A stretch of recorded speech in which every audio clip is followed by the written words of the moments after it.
नवनियुक्त केंद्रीय मंत्रिमंडळाची आज पहिली बैठक पार पडणार आहे। यावेळेस पंतप्रधान मोदींच्या अध्यक्षतेखाली बैठकीचं आयोजन जे आहे ते पंतप्रधान कार्यालयात करण्यात आले आणि यावेळेस बैठकीला सगळे मंत्री उपस्थित राहणार आहेत। राष्ट्रवादी काँग्रेसचा आज 25वा वर्धापन दिन आहे। अहमदनगरमध्ये शरद पवार पक्षाकडून तर मुंबईत अजितदादांच्या पक्षाकडून वर्धापन दिन सोहळ्याचं आयोजन करण्यात आलंय।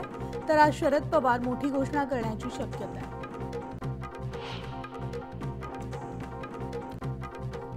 जम्मूमध्ये यात्रेकरूंच्या बसवर दहशतवादी हल्ला झालाय। हल्ल्यानंतर शिवखेडा इथं जाणारी बस दरीत कोसळली तर या दुर्घटनेमध्ये 10 यात्रेकरूंचा मृत्यू झाला असून 33 जण जखमी झाले आहेत। टीआरएफने या हल्ल्याची जबाबदारी घेतली आहे। मुसळधार पावसावरून आदित्य ठाकरेंनी टीकास्त्र डागले। पहिल्याच पावसात पुण्यानंतर मुंबईमधील रस्ते सुद्धा जलमय झाले आहेत आणि त्यामुळे पालिका अधिकारी आणि इतर यंत्रणा कुठे आहेत असा सवाल आदित्य ठाकरेंनी उपस्थित केलाय। निवडून आलेले लोकप्रतिनिधी कुठे गेलेत असा सवालही त्यांनी केला।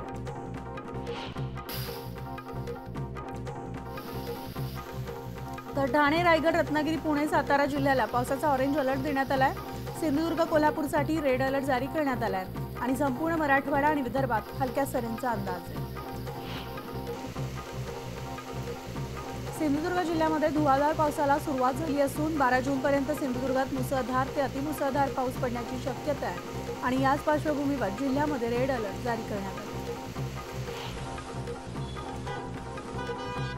गेल्या काही दिवसांपासून असह्य उकाडा सहन करत असलेले मुंबईकर मोसमी पावसाच्या आगमनानं सुखावलेत। रात्री उशिरापर्यंत ढगांचा गडगडाट आणि विजांच्या कडकडाटात तुफान पाऊस सुरू झालाय।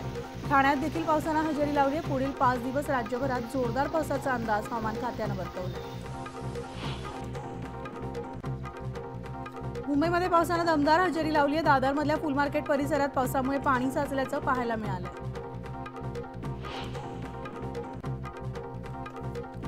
पावसामध्ये मॅनहोल्समध्ये कुणीही पडून अपघात होऊ नये यासाठी मलनिस्सारण आणि पर्जन्य जलवाहिन्यांवरील एकूण 1,286,000 मॅनहोल्समध्ये संरक्षक जाळ्या बसवण्याची प्रक्रिया पालिकेनं पूर्ण केली आहे आणि त्यामुळे यंदाच्या पावसाळ्यात तरी मॅनहोल्समुळे होणारे अपघात टळतील अशी अपेक्षा आहे। मात्र मॅनहोलवरील झाकणं नागरिकांनी उघडू नयेत असं आवाहन पालिकेनं केलं।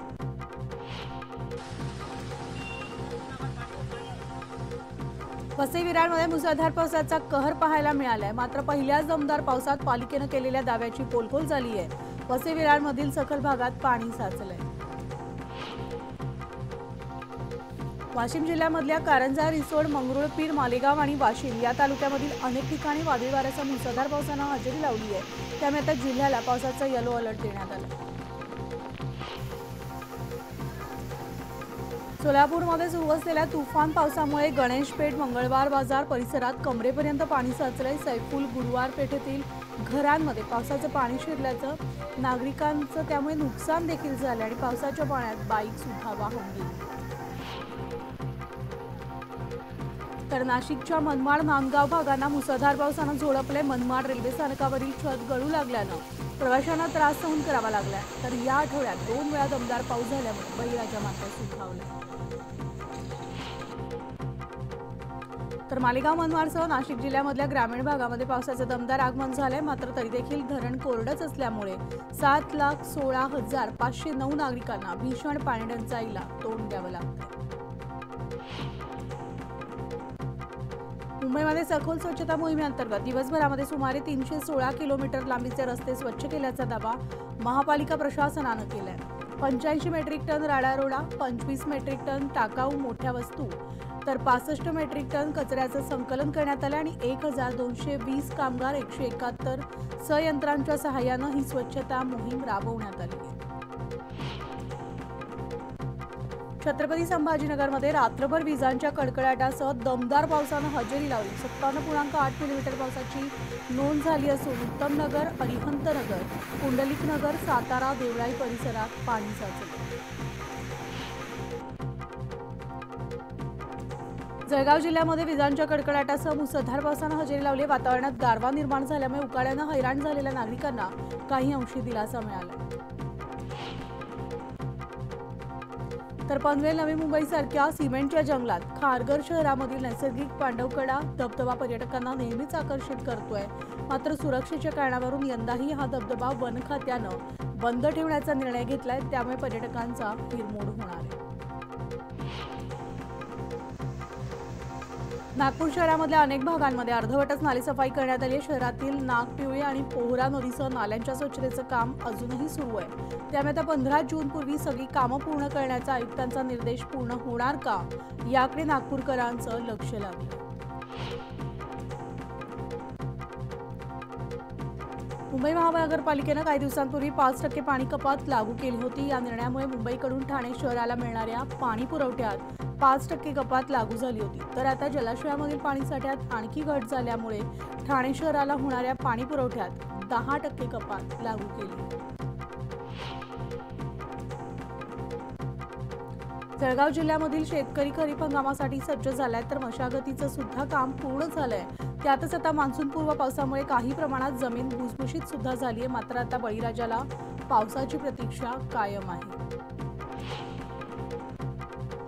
पावसामुळे पालेभाज्यांची आवक कमी झालेली असून कोथिंबीर, मेथी, कांदापातीच्या दरात 15 ते 20% वाढ झाली आणि किरकोळ बाजारात कोथिंबीर, मेथीच्या एकाच जोडीचे दर 40 ते 50 रुपयांपर्यंत पोहोचले, तर अन्य पालेभाज्यांची 30 रुपये प्रति जोडी दरानं विक्री केली जाते।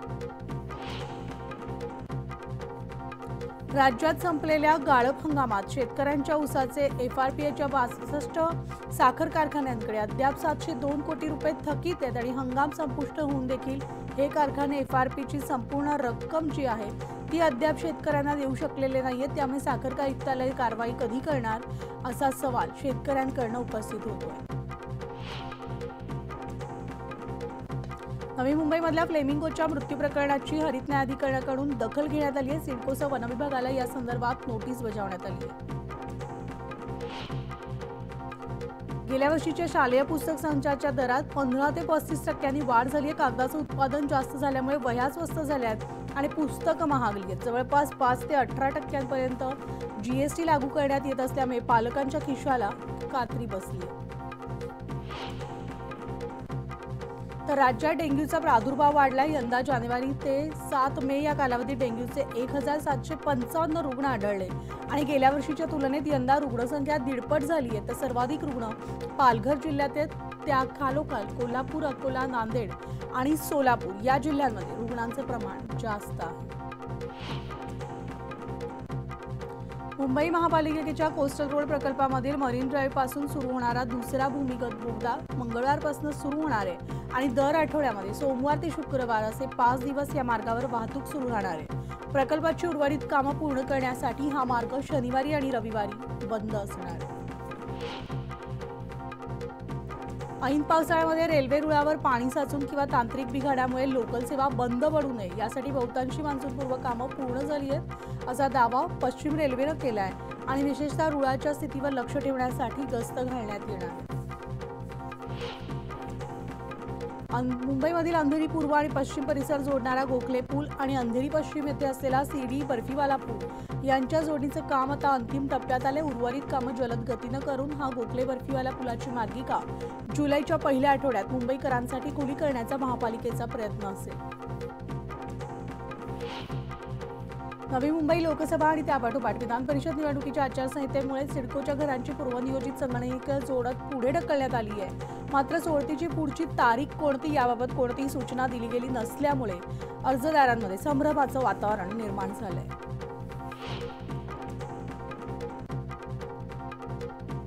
तर नीट यूजी परीक्षेचा निकाल रद्द करावा आणि पुन्हा परीक्षा घेण्यात यावी अशी याचिका जी आहे ती सर्वोच्च न्यायालयामध्ये दाखल करण्यात आली आहे। या परीक्षेमध्ये मोठ्या प्रमाणात गैरव्यवहार झाल्याचा आरोप करत तेलंगणा आणि आंध्र प्रदेशातील दोघांनी ही याचिका दाखल केली।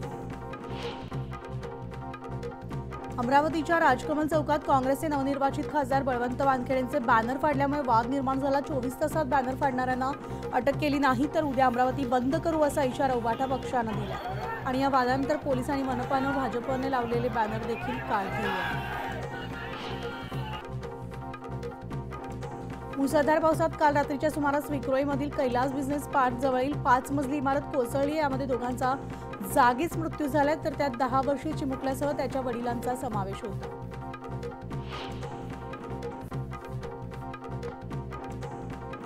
तर नांदेडच्या लोहा तालुक्यामधल्या बेडसांगवी इथं पोहण्यासाठी गेलेल्या 2 तरुणांचा विहिरीत बुडून मृत्यू झालाय।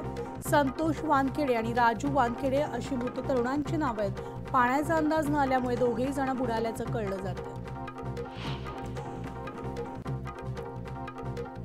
श्री संत ज्ञानेश्वर महाराजांच्या पालखी प्रस्थान सोहळ्यादिनी देऊळवाड्यामध्ये गर्दी होऊ नये यासाठी दिंड्यांमधील वारकऱ्यांना मर्यादित प्रवेश दिला जाणार आहे। श्रींच्या रथापुढील 20 आणि मागील 27 आणि 9 उपदिंड्या अशा एकूण 56 दिंड्यांमधील प्रत्येकी 90 वारकऱ्यांना मंदिरात प्रवेश दिला जाणार आहे। तर मुक्ताईनगर येथील संत मुक्ताईंच्या पादुका पालखी सोहळ्याचं यंदा 315वं वर्ष आणि 18 जूनला पालखीचं प्रस्थान होणार आहे। 27 दिवसांचा पायी प्रवास करत 14 जुलैला ही पालखी पंढरपुरात दाखल होईल। पंतप्रधान मोदींनी तिसऱ्यांदा शपथ घेतली। यावेळी या ऐतिहासिक सोहळ्याचं भाजपच्या वतीनं LED वॉल्स लावून सोशलिस्ट चौकामध्ये प्रसारण करण्यात आलं। यावेळी हजारो नागरिकांनी न्यूज 18 लोकमतच्या मार्फत थेट प्रसारणाचा आनंद घेतलाय। तर नरेंद्र मोदी यांनी तिसऱ्यांदा पंतप्रधान पदाची शपथ घेतल्यानंतर अहमदनगरमध्ये जल्लोष झाला। ऐतिहासिक सोहळा साजरा करण्यासाठी सकल हिंदू समाजाच्या वतीनं भव्य रॅली सुद्धा काढण्यात आली।